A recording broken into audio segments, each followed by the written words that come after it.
Get ready for the Fantasy Football Friends podcast, hosted by Carter McCracken and Max Lampkin.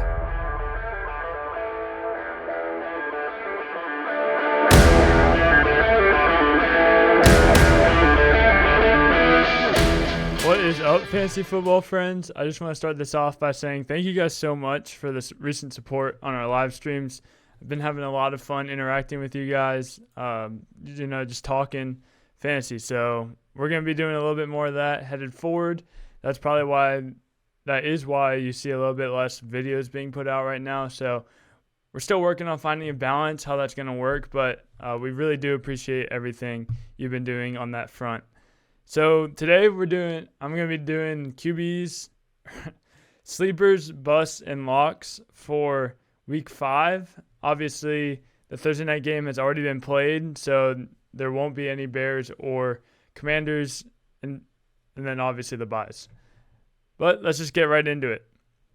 So QB sleepers, I'm going to go with Matthew Stafford versus the Eagles.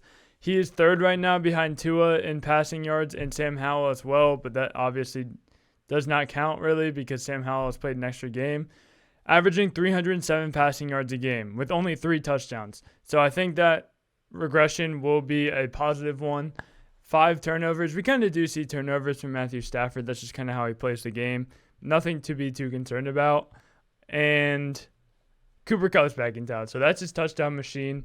Eagles also right now are giving up the 7th most points to quarterbacks per game. Max, who is out of town this weekend, is going to go with Tannehill and Zach Wilson. They both have great matchups, Tannehill versus the Colts and Wilson versus the Broncos. So for running back sleepers, I'm going to start off with Jahmyr Gibbs versus the Panthers. Amon-Ra St. Brown is not going to be playing this week. At least that's what I expect right now. If Gibbs plays, I think he'll have, because he is also nursing a hamstring injury, I think he'll have a big role in the pass catching department and some more of the underneath operator type stuff. He could be seeing some outside splits, outside spots where he'll be starting, like in the slot and so forth. Panthers are also giving up 30 points per game in PPR leagues to the position, so a lot of points to be had there. Max is going with Gus Edwards versus the Steelers. He's got a touchdown prediction here. Thinks that Gus Edwards is the touchdown lock of this week. Dameon Pierce versus the Falcons as well. He expects a bounce-back game from Dameon Pierce. Wide receiver sleepers, I'm going to start off with Gabe Davis versus the Jaguars. I'm going to just ride with what he's got going on right now. In the past 3 weeks, he has 3 touchdowns. So, that's great. In each of the games, he's getting one. Max is going with Josh Downs versus the Titans. This is kind of a deep sleeper, someone that I've picked up in my league, and he recommends you should pick up in yours. Titans are also very bad against the pass. So Josh Downs versus the Titans seems like a pretty good play there. If you are, it's a deep sleeper, that's for sure. And then he also said Romeo Doubs versus the Raiders.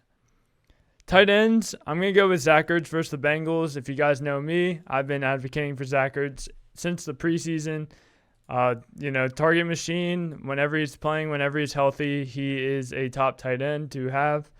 Bengals are also giving up the 6th most points per game to tight ends. Dallas, Goddard versus the Rams is my second tight end sleeper. The Rams are also a team that gives up a lot of points to the tight end position. And I think that this is a get-right game for him. We haven't seen it like we expected yet, but it's coming. Dalton Kincaid versus the Jaguars, that's who Max has. He thinks that Kincaid is going to step up and Knox is going to take a step back in this offense as a whole. Defense and special teams, I got the Lions versus the Panthers and the Dolphins versus the Giants. Max also had the Dolphins versus the Giants and added Packers versus Oakland.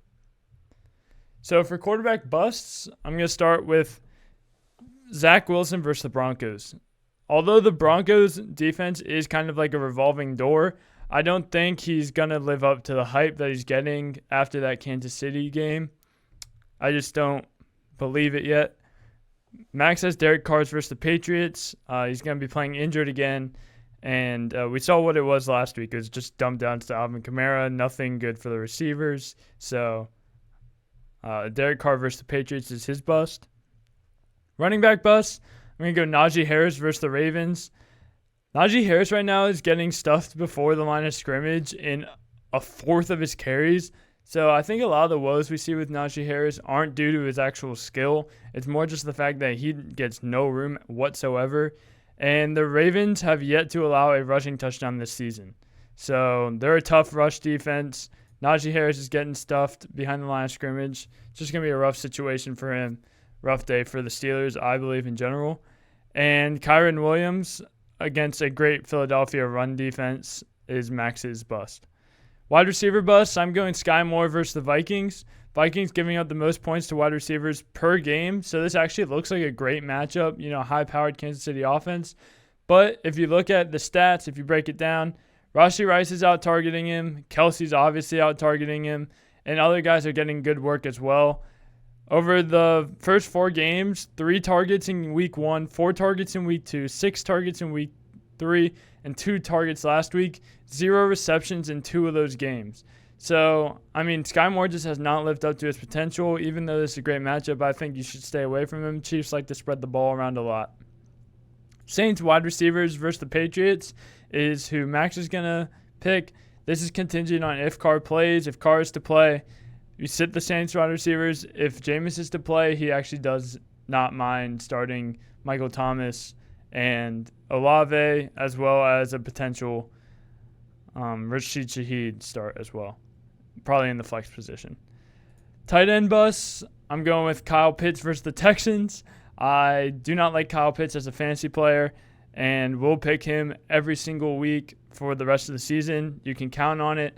So Jonnu Smith has now kind of taken a step up, the step that we've all wanted to see Kyle Pitts take. And, he's been outperforming him in an offense that hardly throws the ball anyways.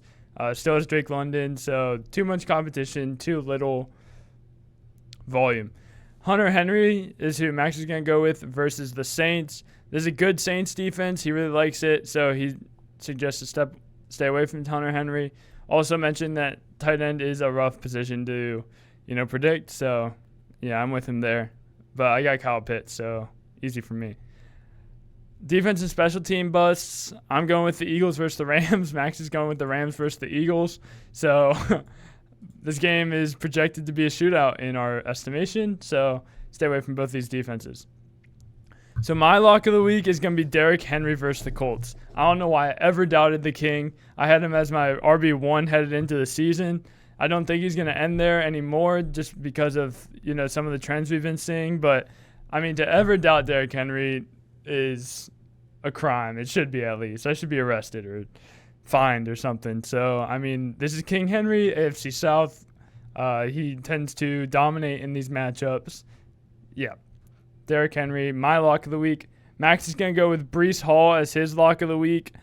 Expect to see a big game out of him. His snap count has actually now been taken off. He isn't like Cooper Kupp, no snap count this week. I cannot wait to see Cooper Kupp. But, as I said, the Broncos' defense is like a revolving door, and they make everyone look good. So he's going to go with Breece Hall as his lock of the week. 2 running backs at locks. So thank you guys for watching. Leave a comment, subscribe, like, follow, do all that stuff. Let us know who your locks are, who your sleepers are, who your busts are. I'd love to hear it. And I will be going live Sunday morning before the games, probably around 11-ish. No, 12-ish. I should be live, so come there with your questions, with your last-minute lineup questions. I'd love to interact with you guys, talk, do a little bit more back and forth before, the weekend of football, of real football, not college football, begins. So thank you guys for watching, and have a great day.